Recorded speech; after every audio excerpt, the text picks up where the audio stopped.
पहली बार मैं टीवी पे आ रहा था तो मुझे बहुत खुशी थी कि मैं खुद को टीवी पे देख रहा हूँ। सो मैंने वो शो का क्लिप निकाला और मैंने स्टेटस डाला। तो स्टेटस जब मैंने डाला तो वो मेरे ही गांव के लड़के कुछ थे, उन्होंने वो स्टेटस उठा के मेरा मेरे गांव में इवन पूरे करना में वायरल कर दिया कि और लिख के वायरल कर दिया कि मैं हिंदू बन यही डायलॉग जो आपने मूवी के अंदर पढ़ा था वो पहाड़ी में कर दें आप प्लीज। गया। अरे यार ये पेट्रोल है यार। आदाब नाजरीन, मैं शानू फरीद और आप देख रहे हो रेडियो खन्ना का सोशल मीडिया हैंडल। और हमारे साथ लाइन पर मौजूद हैं एक ऐसे एक्टर जिन्होंने अपनी मेहनत और रोल्स को इतना पावरफुल बनाया कि लोग इन्हें इग्नोर नहीं कर पाए। जी हाँ, मैं बात कर रहा हूँ नसीम मुगल की, जो हिंदुस्तान की आखिरी सरहद लाइन ऑफ कंट्रोल पारा से है। फिल्म धुरंधर में लुली डिकेट का रोल से वायरल हुए। नसीम भाई, सबसे पहले आपका वेलकम करते हैं। शानो फरीद भाई, अस्सलाम वालेकुम। फर्स्ट ऑफ ऑल मेरे सभी करना के वासियों को मेरी तरफ से प्यार भरा सलाम। नसीम भाई, मेरा सबसे पहला सवाल आपसे रहेगा, आपका सफर कहाँ से स्टार्ट हुआ और एक्टिंग का शौक कब पैदा हुआ?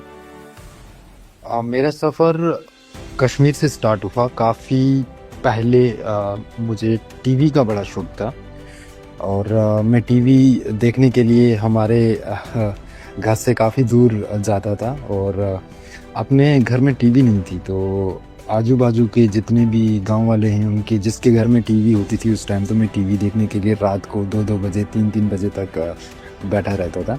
तो टीवी का काफ़ी शौक था मुझे कि टीवी पर आना है, बट मैं किसी को बोलता नहीं था कि मुझे करना क्या है लाइफ में।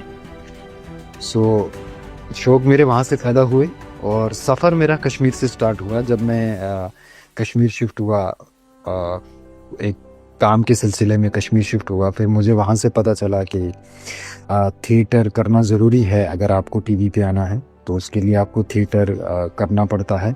ये एक काफ़ी लंबा सफ़र है। 13-14 साल हो गए मुझे घर से बाहर एक्टिंग करते हुए, तो सफ़र मेरा वहाँ से शुरू हुआ। जी, तो नसीम जी, जानना चाहेंगे, लाइन ऑफ कंट्रोल से आप और हिंदुस्तान की आखिरी सरहद से हैं, यहाँ से इंडस्ट्री में आना आसान नहीं होता। कभी ऐसा मोमेंट आया जब लगा कि सब कुछ छोड़ दूं? बिल्कुल, ऐसे कई मोमेंट्स आए मेरी ज़िंदगी में जब मुझे लगा कि छोड़ दूँ, क्योंकि काफ़ी टाइम पहले मैं घर से भागकर बॉम्बे चला आया था। तो इसमें बहुत सारे मोमेंट ऐसे हैं जब ऐसा लगता है कि नहीं हो रहा यार, मेरा ही नहीं हो रहा है। मैं इतने सालों से थिएटर कर रहा हूँ, मैंने थिएटर की पढ़ाई की और मैं इतने ऑडिशंस दे रहा हूँ और अच्छा एक्टर भी हूँ, बट मुझे चांस नहीं मिल रहा है। कई मोमेंट्स आते हैं, तो बट उसमें एक मूवमेंट मेरी ज़िंदगी में काफ़ी वक़्त रहा जो कि मुझे काफ़ी डिस्टर्ब करा, जिसने मुझे मुझे कभी-कभी ऐसा लगता था कि यार अपने लोग ही सपोर्ट नहीं करते हैं, अपनी फैमिली, अपने अपने रिश्तेदार जो आपको सपोर्ट नहीं करते हैं। सो इस ये जो जर्नी है काफ़ी लंबी है। मैं इसको शॉर्ट में आपको बताता हूँ कि जब मुझे पहला शो मिला, शो का नाम है जय हनुमान, मैं उसमें हनुमान जी का चेला बना हुआ था। जी। तो एज एक्टर ये मैं एक्टिंग कर रहा हूँ, क्योंकि हमारे ज़्यादातर मोस्टली लोगों को पता नहीं होता है एक्टिंग के बारे में कि एक्टिंग क्या है। एक्टिंग की भी पढ़ाई होती है, एक्टिंग के कोर्स होते हैं, ये हमारे लोगों को नहीं पता है। सो जब एक्टिंग पहला शो मिला मुझे जिसका नाम है जय हनुमान, मैं उसमें उनका चेला बना था। सो उस टाइम मैंने उसका, हनुमान जी के चेले जो होते हैं उनका एक लुक होता है। अगर आपने महाभारत देखी हो अगर, तो महाभारत में जो उनके चेले वेले जैसे बनाते हैं, दासी होते हैं, हम्म। एक सभा के लोग शुरू होते हैं, तो वो बना हुआ था मैं। सो फर्स्ट शो पहली बार मैं टीवी पे आ रहा था तो मुझे बहुत खुशी थी कि मैं खुद को टीवी पे देख रहा हूँ। सो मैंने वो शो का क्लिप निकाला और मैंने स्टेटस डाला। तो स्टेटस जब मैंने डाला तो वो मेरे ही गांव के लड़के कुछ थे, उन्होंने वो स्टेटस उठा के मेरे गांव में इवन पूरे करना में वायरल कर दिया कि, और लिख के वायरल कर दिया कि मैं हिंदू बन गया हूँ। अच्छा। जी।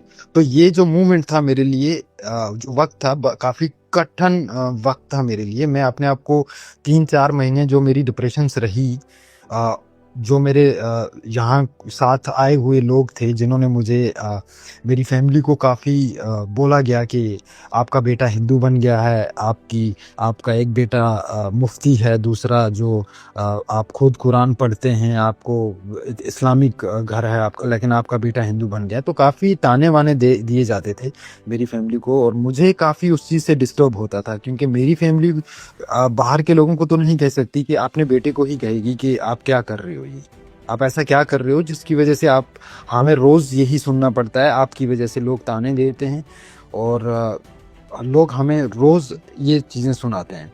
तो ये जो 3-4 महीने थे वो मेरे लिए काफ़ी कठिन थे, क्योंकि रोज़ मेरे भाइयों को, मेरी मम्मी-पापा को या मेरी बहनों को ये सुनना पड़ता था कि हमारा भाई जो है, हमारा जो बेटा है वो हिंदू बन गया है।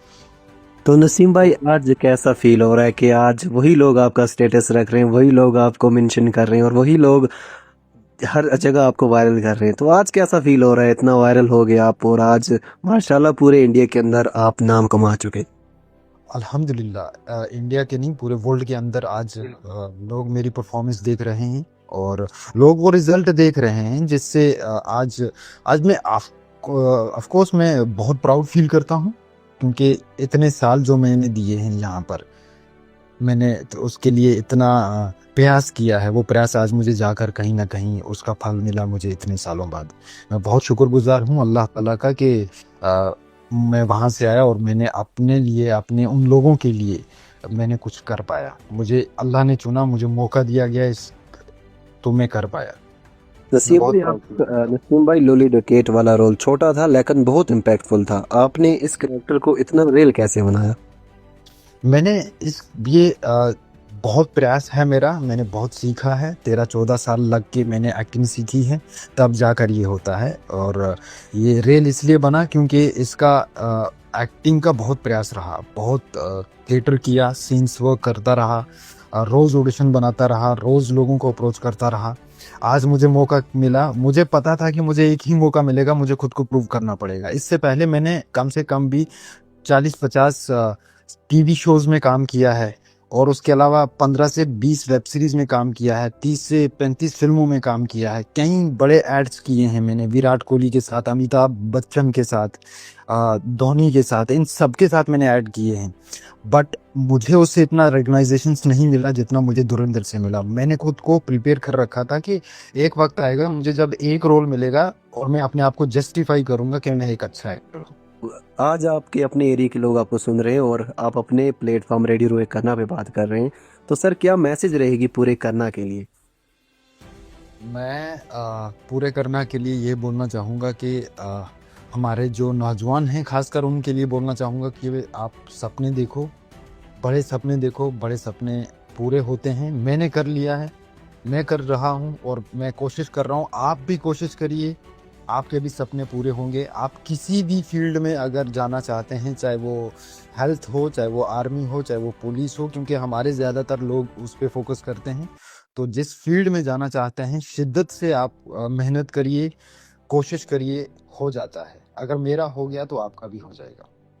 नसीम जी आपसे बात कर कर बहुत अच्छा लगा। आपकी जर्नी सच में इंस्पायर करती है। हम दुआ करते हैं कि आप और ज़्यादा सक्सेस हासिल करें। मैं अपने करना वासियों से दुआ की दरख्वास्त करता हूँ। मैं स्पेशली उनसे यही कहूँगा कि प्लीज़ मेरे लिए दुआ कीजिए कि मेरी जर्नी आसान हो, मुझे भी और से और काम करने का मौका मिले, और मैं आभारी रहूँगा अपने लोगों का, और मैं चाहता हूँ कि मैं अपने लोगों के लिए, अपने करना के लिए, अपने बैकवर्ड एरिया के लिए कुछ कर पाऊँ। नसीम जी आखिर में हम सिर्फ आपसे एक रिक्वेस्ट करना चाहेंगे कि करना की ऑडियंस के लिए यही डायलॉग जो आपने मूवी के अंदर पढ़ा था वो पहाड़ी में कर दें आप प्लीज। अरे यार, ये दा पेट्रोल है यार।